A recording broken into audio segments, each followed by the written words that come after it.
Hey folks, welcome to this Master That Riff lesson. Today I'm going to show you how to play Massacre by Thin Lizzy, which is off their 76 album Johnny the Fox. So tuning wise, I'm a half step down here, so I'm E to E flat, A to A flat, D to D flat, G to G flat, B to B flat, and this high E to E flat as well. So, I love the harmony intro to this, and what is going on here is basically on the recording it sounds like there's 4 tracks. Live obviously there'd be 2, Robbo and Scott Gorham. So what I'm going to do here is I'll talk about the kind of the highest part going to the lowest.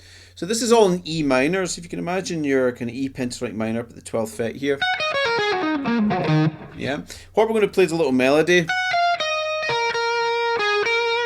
This first bit here, and this bit here actually is a 5th up from what we're kind of ending with. Yeah, so what I'm going to be doing is playing 15th fret of the high E string here, then do 14, 12 on that high E string as well. So you can imagine like an E minor scale, I guess. Yeah, so I'm doing 15, 14, 12. Then I play 12th fret on the B string, so I roll my finger. So I just roll that first finger to catch the B string as well. Then I do 14th fret the G string, back to 12th fret the B string there. So that's your higher part there. Then you do it again. Then you go to 15th fret the B string before you end in that 14th fret of the G string there. And that's kind of a little repeated pattern.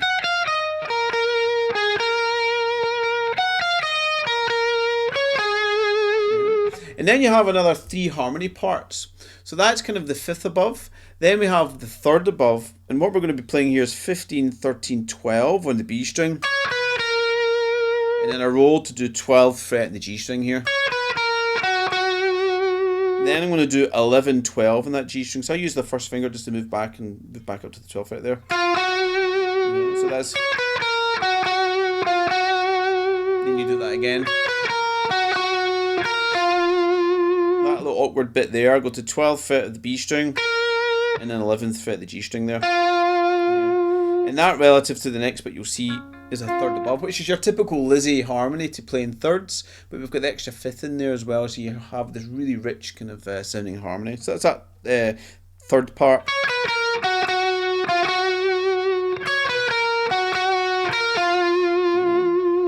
Then the next part, which is basically you playing what I would say is kind of the roots or the tonal center. You're going to be playing 12 on the B string, 14, 12 on the G string. Then I'm going to do 14th fret of that D string. So that's that bit there.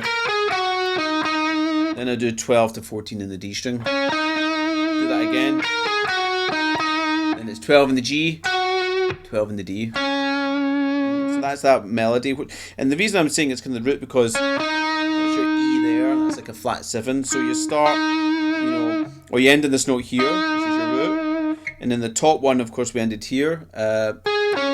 We ended here on that, and we ended there, which is the 5th above, and then we ended a 3rd above, and that flat 7 there, relative to E. And on the recording, it sounds like it's an even lower part, which is kind of played down here. So it's an octave below what we've just done. So what we're going to be doing is like 9, 7, 5 in the D string, then 7 on that A string, 5, 7 in the A string. Then I do 5th fret the D string, 5th fret the A string.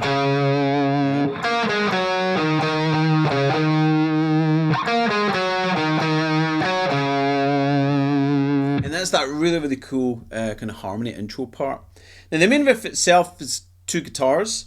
Live, Scott Gorham would play the low part and then Brian Robertson would play the upper part. So if I look at the lower part first, what we're essentially doing here is we're going to do like note-wise 7th fret the A string, 5th fret the D string, 5th fret the A string, and then you've got 7th fret of the E string. That's the notes we're going to use, like a minor pentatonic thing.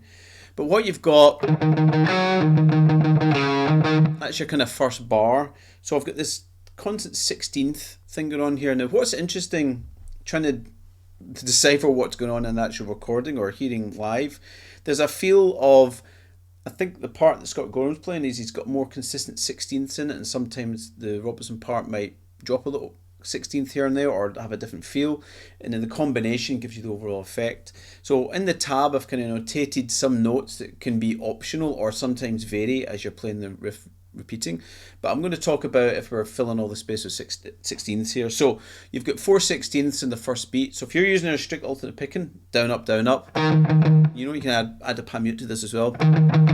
Then I'm going to play a little gallop rhythm, so play 5th fret of the D string with a slight bend, and then 7th fret of that A string twice again.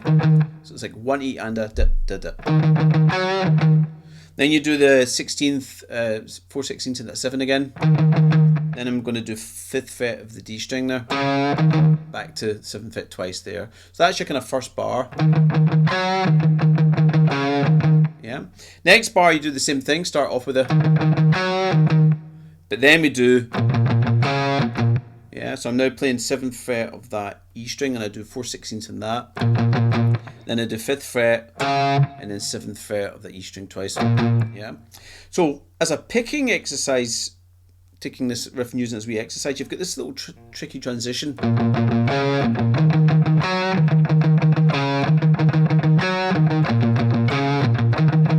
Yeah, and you might roll that 3rd finger to get from the 7th fret A string to 7th fret E string. Yeah. But you can see if you're using your picking here, you've got this string crossing going on, which can be quite tricky doing this at kind of full tempo.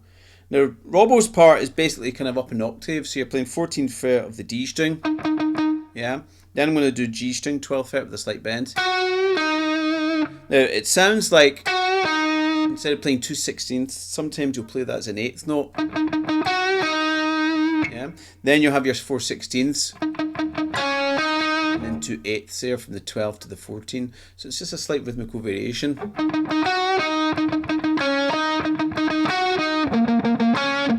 And then sometimes when he gets to this bit here, so the kind of mirroring what we did with the 5 and the A and 7 and the E, we've got 12 in the D, 14 in the A string here.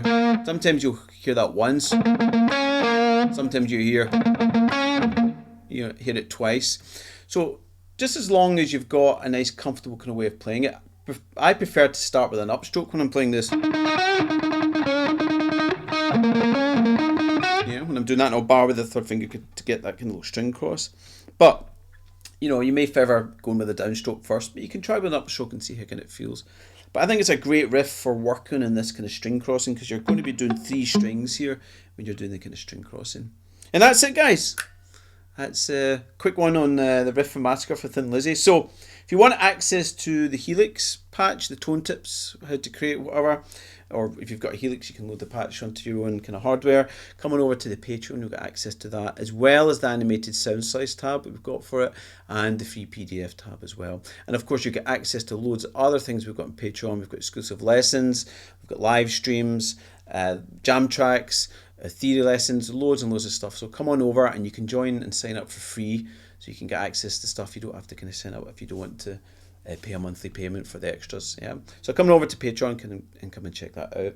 If this is your first time here, you like what you see, please hit the subscribe button, and hopefully you'll get a notification every time I upload a video. So thanks for watching, guys. Enjoy, have fun. I'll see you soon.